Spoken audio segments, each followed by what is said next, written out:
ហើយយ៉ាអបទីបំផុតយកបានកូនស្រីជាទីស្រឡាញ់មកវិញហើយលោកធ្វើអីបាត់មាត់ទៅ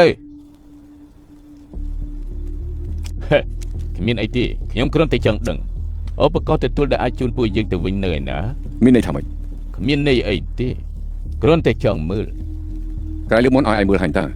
មើលម្ដងទៀតមិនបានទេហើយឯងចង់ទៅហើយបេសកកម្មយើងមិនតន់ចាប់ទេហើយកូនស្រីលោកមានសុវត្ថិភាពហើយតែខ្ញុំបាត់បង់បងប្អូន2នាក់ស្ដេចឈិនក៏ចាប់មិនបានដូចជាមិនត្រូវតាមច្បាប់ទេដឹងខ្ញុំឈប់លេងហើយឧបករណ៍ទទួលនៅណាបាញ់ទៅឯងបាញ់ហើយរកឧបករណ៍ទទួលមិនឃើញជារឿងរហូតដល់ពេលនោះមិនត្រឹមតែយកលុយមិនបានទេអ្នកណាក៏ទៅវិញមិនបានដែរ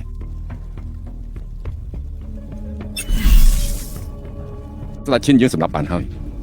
ពេលដែលទៅដល់វាំងទ្រព្យសម្បត្តិនឹងយកតាមចិត្តឯងចង់ទៅវិញពេលណាក៏បាន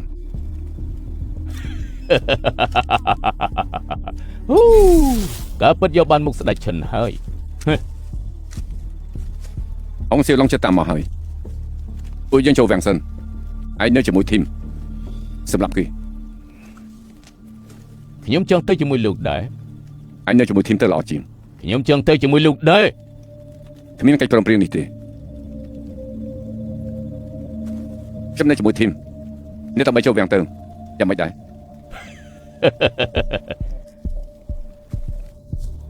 សៀវលឹងមិនអាចស្លាប់ទេ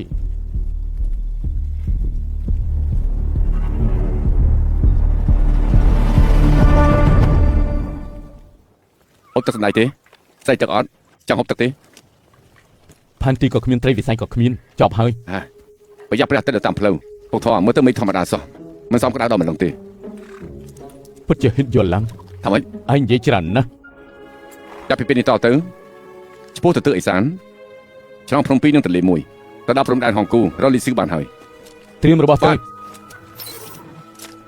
ខ្ញុំនឹងទូទៅរារាំងពូគីពួកអញទៅតាមផ្លូវធំរលីស៊ឺទៅប៉ើអ្នកផ្សេងបកគលឲ្យអញហើយឡើងមក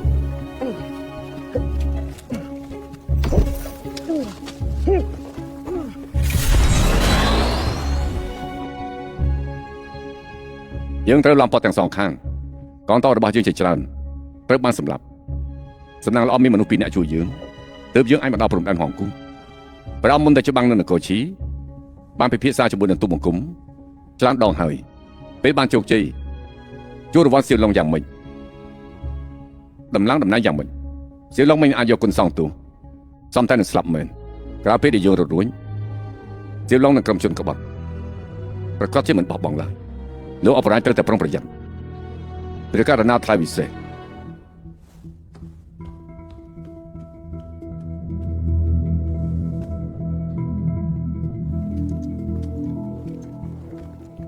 លោកអបរាជ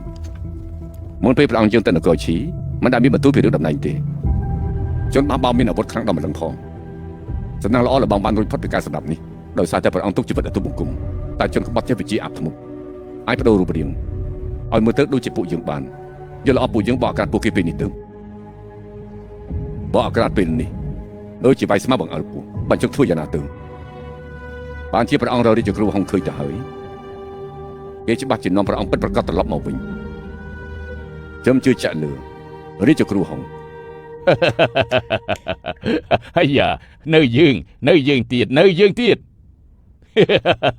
គិតថាខ្លួនអញជាស្ដេចហើយលោកនេះចំមែន